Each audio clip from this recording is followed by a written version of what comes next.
For centuries, one of history's greatest mysteries has been the fate of the Ark of the Covenant. Revered as the holiest relic in Judaism, it vanished without a trace after being housed in Solomon's temple. Yet, the Ethiopian Orthodox Church claims they know exactly where it is, hidden in plain sight in the town of Axum. Is it possible this sacred artifact has been sitting there, guarded for generations, away from prying eyes? Or is it another piece of legend shrouded in myth? The Ark of the Covenant has long been the subject of fascination, legend, and mystery. It wasn't just a symbol of power to the Israelites, it was their most sacred object, believed to house the very essence of their God's presence. Made from acacia wood and coated in pure gold, the Ark stood out as a remarkable artifact, not just for its craftsmanship, but for what it carried inside. Let's break down what this golden chest was all about. The Ark, at its core, wasn't just a box for ancient treasures. It was a symbol of a promise, a covenant between God and His people. According to the Bible, this chest was built by the Israelites shortly after they escaped from slavery in Egypt. They were camped at Mount Sinai, where God gave Moses detailed instructions on how the Ark should be made. It was precise, right down to its size, 45 inches long, 27 inches wide, and 27 inches high. But the real treasure wasn't the gold that covered the Ark, it was what rested inside it. The tablets containing the 10 Commandments, handed down directly from God to Moses. These weren't just any rules, they were divine laws, guiding the Israelites on how to live and worship. Along with the tablets, 2 other sacred items were reportedly placed in the Ark. Aaron's rod, which miraculously sprouted flowers to signify God's choice of Aaron as the high priest, and a pot of manna, the mysterious food that sustained the Israelites during their desert wanderings. On top of the Ark was the Seat of Mercy, an ornately designed lid featuring 2 cherubim with outstretched wings. This was where things got even more intense. According to the biblical texts, God would communicate directly with Moses from between these 2 cherubim. Imagine that for a moment. God's voice, His presence, right there above the Ark. No wonder the Ark was revered so deeply. But what made the Ark even more than just a religious symbol was how it was treated. The Ark wasn't something that just sat in a temple. It moved. It led. The Levites, a special group chosen to care for the sacred, carried the Ark ahead of the Israelites wherever they went. It was said to lead the way, 800 meters ahead of the people as they traveled through the wilderness. They didn't march alone. God was with them, carried in that golden chest, His presence hovering just above the mercy seat. There's more to this story, though. The Ark wasn't just a relic of peaceful worship, it had a history in battle. There were times when the Israelites carried the Ark into war, believing it would give them the victory. And sometimes it did. Other times, it didn't. One of the most famous stories is when the Ark was captured by the Philistines, a neighboring enemy. But the Ark didn't stay with them for long. Misfortune and plagues followed wherever it went, until the Philistines hurriedly returned it to the Israelites. Now here's where the story starts to get murky. After its return, the Ark moved around a little bit more, eventually ending up in Solomon's temple in Jerusalem. And then, at some point, it vanished. The Bible is vague about where or when it disappeared, and that's where speculation begins. Some say it was hidden before Jerusalem was sacked by the Babylonians. Others believe it was destroyed. Yet another group of theorists claim that the Ark survived and was transported somewhere far away, possibly Ethiopia. This is where things get fascinating.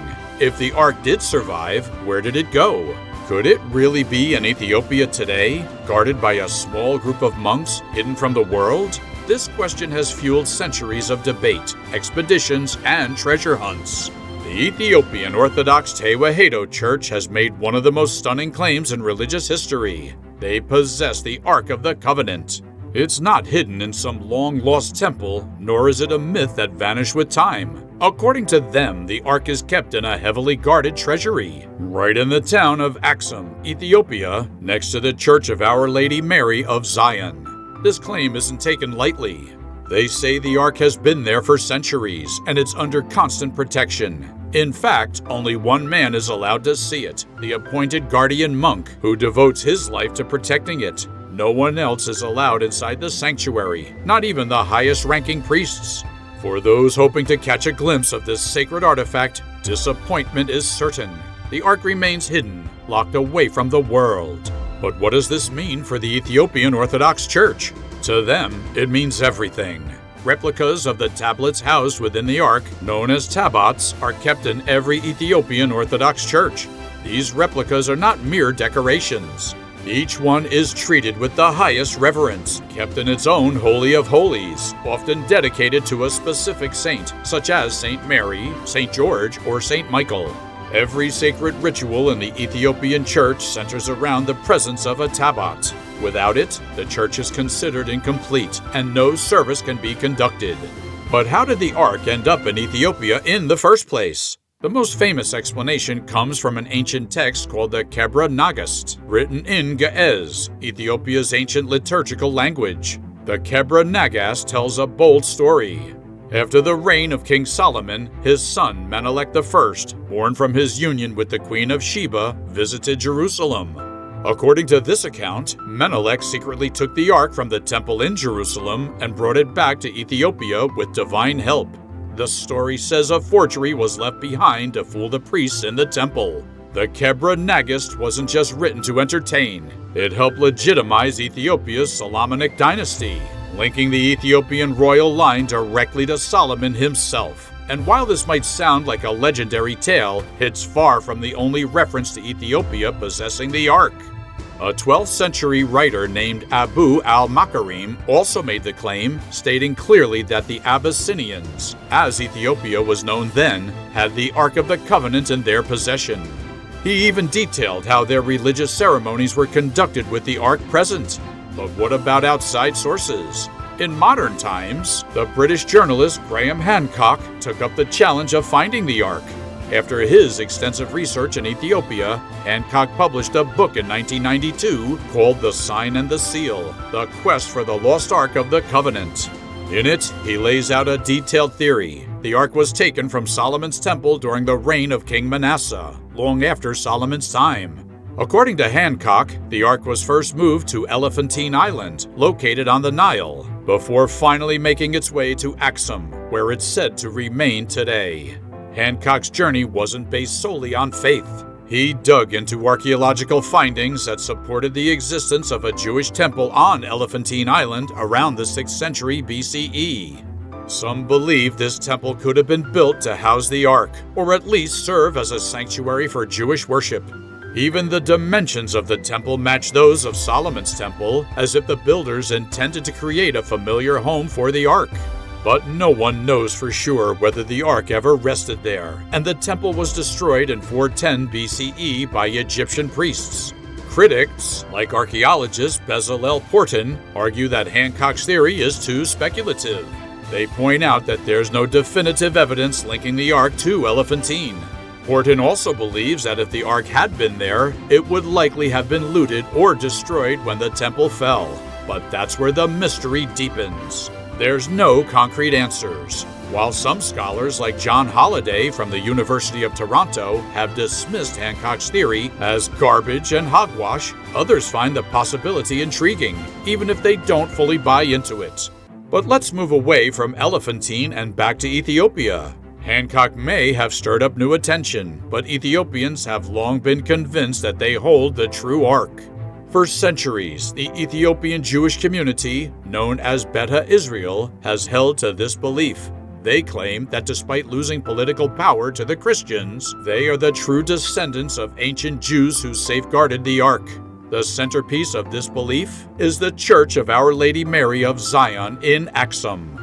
According to local tradition, the Ark remains inside this church, guarded around the clock by armed forces. The keeper of the Ark, the monk chosen for this holy task, is sworn to a life of solitude.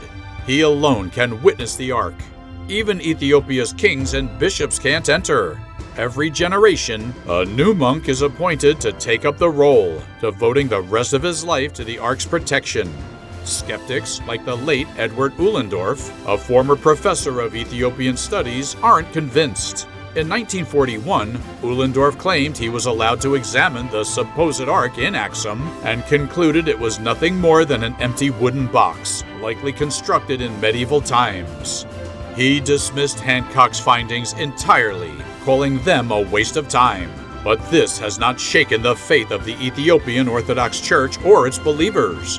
In 2009, Abune Paulos, a then patriarch of the Ethiopian Orthodox Church, caused a stir when he announced that the Ark of the Covenant was going to be unveiled to the world.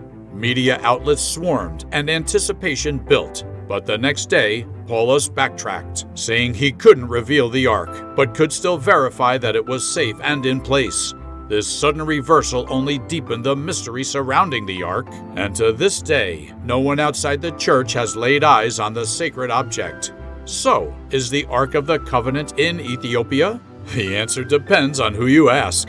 For the faithful in Axum, there is no doubt. For scholars, it's a tantalizing possibility that lacks hard evidence. But the allure of the Ark is undeniable, and as long as it remains hidden, the debate will continue. Maybe one day we'll know for sure, or maybe, like so many other relics, its secrets will stay buried in time. Before you go, don't forget to like this video, subscribe to the channel, and drop a comment below with your thoughts. Where do you think the Ark is? Could it really be hiding in Ethiopia, or is the truth lost forever? Also, hit that notification bell so you don't miss any updates on this or any other great mysteries. Thanks for watching, and we'll see you in the next video.